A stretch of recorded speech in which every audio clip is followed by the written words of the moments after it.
성경의 마지막 페이지, 요한계시록에는 수세기 동안 수많은 사람들의 호기심과 두려움을 자아낸 한 가지 상징이 등장합니다. 바로 짐승의 표입니다. 이 표는 다양한 해석과 토론, 심지어 오해의 대상이 되어 왔습니다. 하지만 성경은 이 짐승의 표에 대해 분명하고도 엄중한 경고를 우리에게 전하고 있습니다.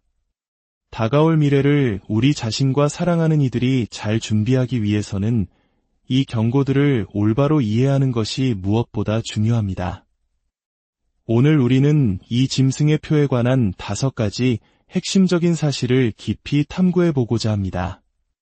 본격적인 이야기에 앞서 잠시 시간을 내어 좋아요와 구독을 눌러주신다면 이 진리의 메시지를 더 많은 이들과 함께 나누는 귀한 사역에 동참하시게 됩니다. 하나님의 말씀이 널리 퍼져나가는 일에 함께 해주시는 모든 분들께 주님의 은혜와 평강이 가득하기를 기도합니다. 짐승의 표는 단순히 종말론적 호기심의 대상이 아닙니다. 그것은 그 시대를 살아갈 모든 사람에게 주어진 운명을 가르는 결정적인 분기점을 상징합니다. 이 표는 물리적인 상징이나 특정 기술 그 이상의 의미를 지닙니다. 그것은 우리의 충성심, 우리의 예배, 그리고 우리 영혼의 영원한 운명과 직결된 문제입니다. 첫 번째 사실은 한 번 짐승의 표를 받으면 그 운명은 영원히 봉인된다는 것입니다.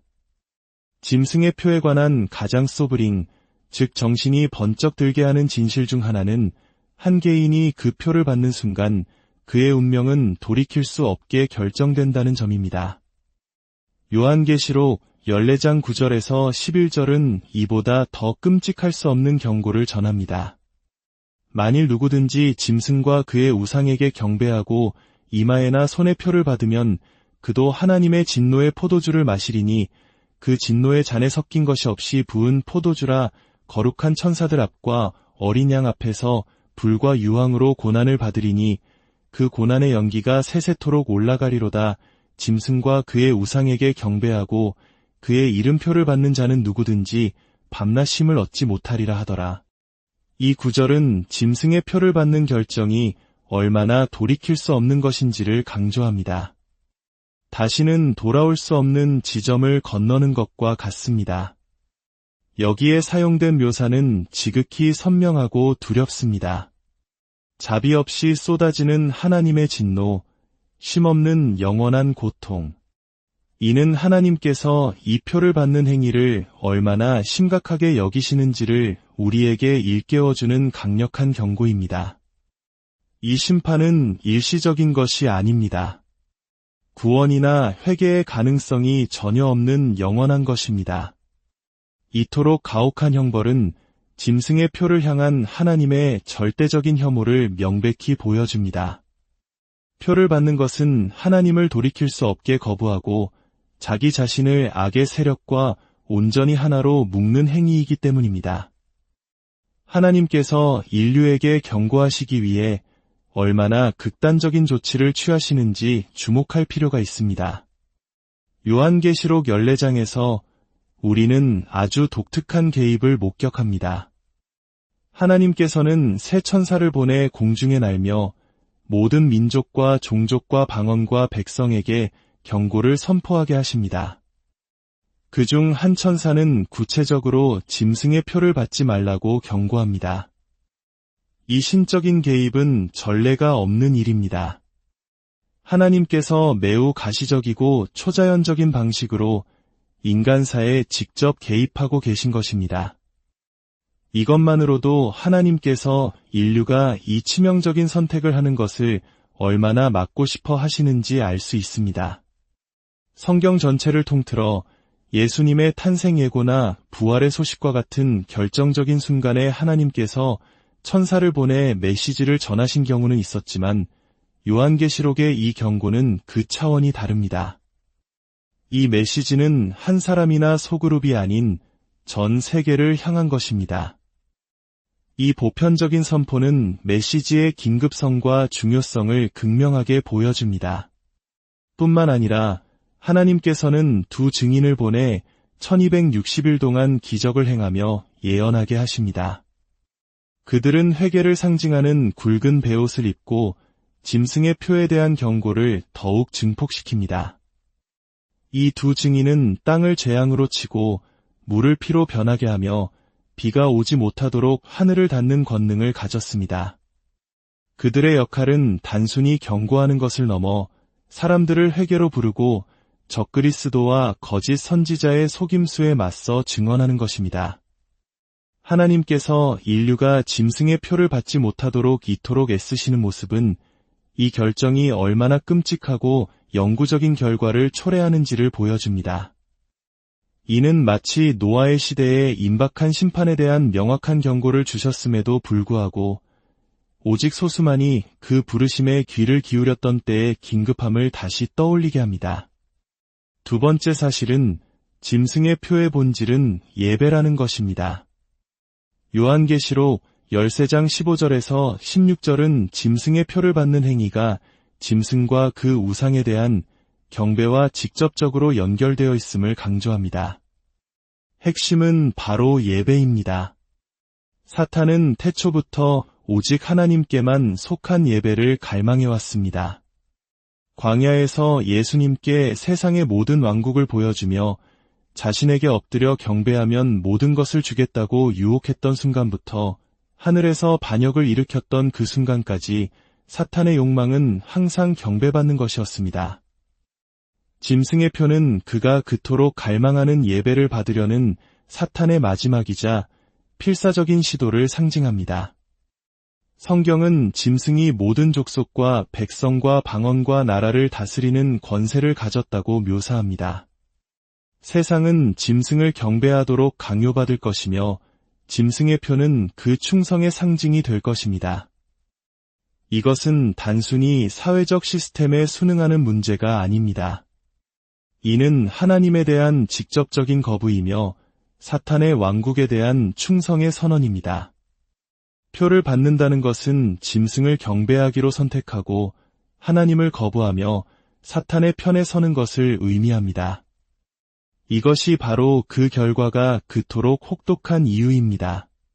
단순히 정부의 명령에 따르는 문제가 아니라 누구를 경배하고 섬길 것인지를 선택하는 문제입니다. 짐승의 표는 하나님께서 성경 전체를 통해 반복적으로 경고하신 우상숭배의 궁극적인 형태입니다.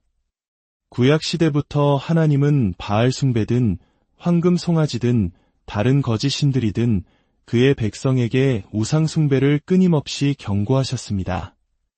십계명의 첫 번째 계명은 너는 나 외에는 다른 신들을 내게 두지 말라고 명백히 선언합니다. 예배는 단순히 의식이나 외적인 행동에 관한 것이 아님을 인식하는 것이 중요합니다. 그것은 마음의 충성에 관한 것입니다.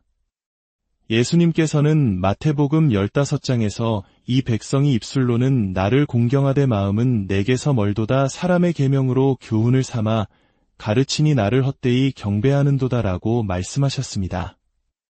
짐승의 표를 받는 것은 단순한 육체적 행위가 아니라 마음의 결정입니다.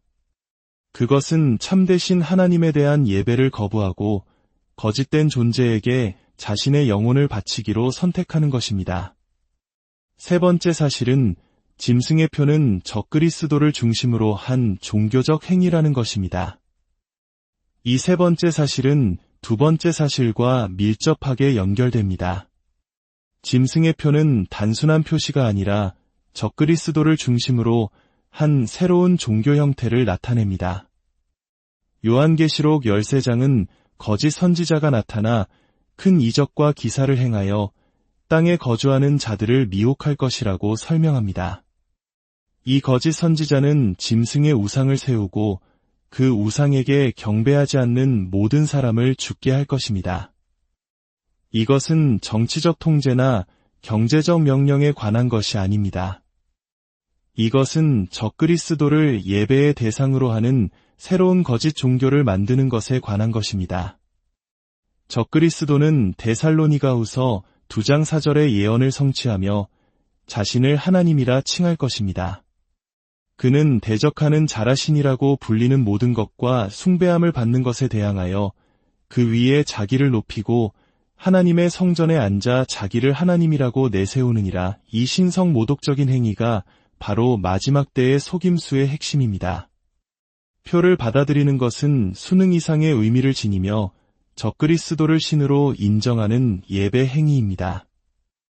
이 거짓 종교 시스템에서 거짓 선지자의 역할은 결정적입니다. 그는 하늘에서 불이 내려오게 하는 것과 같은 큰 이적을 행하여 사람들을 속일 것입니다. 이 기적들은 구약시대의 엘리야 선지자가 하늘에서 불을 내렸던 것과 같이 하나님의 선지자들이 행했던 기적을 연상시킵니다. 하지만 거짓 선지자가 행하는 이적들은 사람들을 속이기 위한 가짜, 즉 위조품입니다. 그의 기적은 하나님의 능력을 모방하여 진리에 굳게 서지 않은 사람들을 미혹하도록 설계되었습니다.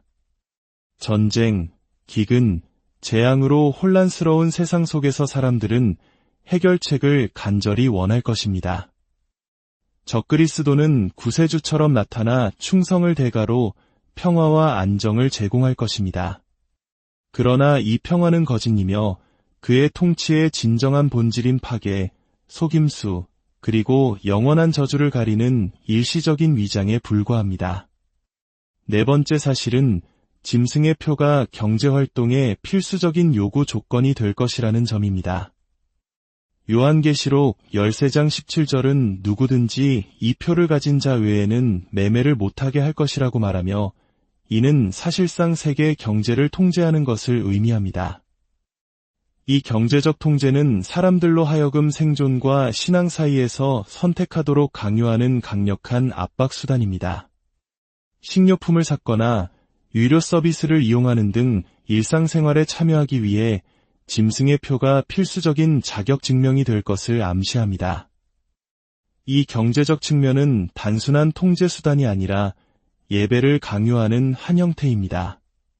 경제적 생존과 표를 결부시킴으로써 적그리스도는 사람들에게 순응하도록 엄청난 압력을 가할 것입니다. 매매할 수 있는 능력 없이 살아남으려는 어려움을 상상해 보십시오. 이는 이론적인 불편함이 아니라 많은 사람들에게 생사의 문제입니다. 부양할 가족이 있거나 치료가 필요한 건강 상태에 있는 사람들에게 순응하라는 압력은 상상 이상으로 거셀 것입니다. 이는 많은 한국인들에게 60에서 70년대에 혹독했던 보릿고개를 떠올리게 할지도 모릅니다. 먹고 사는 문제 앞에서 신앙을 지키는 것이 얼마나 어려운 선택이 될 수 있는지를 보여줍니다. 이 경제적 강압은 또한 우리의 신뢰가 진정으로 어디에 있는지를 드러내는 역할을 합니다. 예수님께서는 마태복음 6장 24절에서 한 사람이 두 주인을 섬기지 못할 것이니 너희가 하나님과 재물을 겸하여 섬기지 못하느니라고 가르치셨습니다. 짐승의 표를 거부하는 선택은 불가능해 보이는 상황 속에서도 전적으로 하나님께서 공급해 주실 것을 신뢰하는 선택입니다. 하나님께서 광야에서 이스라엘 백성에게 만나를 공급하셨듯이 짐승의 시스템에 굴복하기를 거부하는 자들을 반드시 먹이시고 입히실 것입니다. 다섯 번째 사실은 짐승의 표가 기만적인 기적에 의해 강요될 것이라는 점입니다. 짐승의 표를 받아들이는 것은 많은 사람들에게 명확하고 간단한 결정이 아닐 것입니다. 그것은 강력하고 기만적인 이적과 기사와 함께 올 것입니다. 거짓 선지자는 하늘에서 불을 내리는 것과 같은 큰 이적을 행하여 사람들을 미혹하고 짐승을 경배하며 표를 받게 할 것입니다. 이 속임수는 세상을 사로잡고 오도하여 마치 적그리스도가 신적인 권위를 가진 것처럼 보이게 만들 것입니다. 성경은 특히 마지막 때의 속임수의 위험에 대해 자주 경고합니다. 데살로니가후서 2장 9절과 10절은 이렇게 말합니다. 악한 자의 나타남은 사탄의 활동을 따라 모든 능력과 표적과 거짓 기적과 불의의 모든 속임으로 멸망하는 자들에게 있으리니 이 기만적인 기적들은 단순한 속임수가 아니라 사람들을 진리에서 멀어지게 하려는 전략적인 의도를 가지고 있습니다. 오늘날 초자연적인 현상과 기적에 대한 사람들의 관심은 점점 커지고 있습니다. 사람들은 자신의 믿음을 확인시켜줄 표적과 기사, 그리고 경험을 찾고 있습니다. 그러나 기적을 갈망하는 마음이 하나님의 진리의 말씀에 뿌리를 두고 있지 않다면 개인은 속임수에 취약해질 수밖에 없습니다. 결론적으로 짐승의 표는 단순히 표식이 아닙니다. 그것은 모래 위에 그어진 선이며 그것을 받는 모든 영혼의 영원한 운명을 결정할 결정적인 충성의 순간입니다. 그것은 하나님의 나라와 어둠의 나라 사이의 마지막 정면 대결을 상징합니다. 하나님의 경고는 명확하고 전례가 없습니다. 그분은 아무도 이 표를 받기를 원치 않으십니다. 그 선택은 영적, 현실적 도전을 모두 포함하기에 결코 쉽지 않을 것입니다. 그러나 우리는 어떤 대가를 치르더라도 타협하기를 거부하며 믿음 위에 굳건히 서도록 부름받았습니다. 적그리스도의 통치는 짧지만 하나님의 나라는 영원합니다. 요한계시록은 심판으로 끝나지 않습니다. 그것은 희망으로 모든 악에 대한 그리스도의 궁극적인 승리로 끝납니다. 요한계시록 21장 4절은 우리에게 약속합니다. 모든 눈물을 그 눈에서 닦아주시니 다시는 사망이 없고 애통하는 것이나 곡하는 것이나 아픈 것이 다시 있지 아니하리니 처음 것들이 다 지나갔음이러라. 이것이 우리가 굳게 붙잡는 희망이며 의가 거하는 새 하늘과 새 땅에 대한 약속입니다. 주님께서 이 시대를 분별하는 지혜와 믿음 위에 굳건히 설 용기를 여러분 모두에게 주시기를 기도합니다. 모든 지각에 뛰어난 하나님의 평강이 그리스도 예수 안에서 여러분의 마음과 생각을 지키시기를 바랍니다.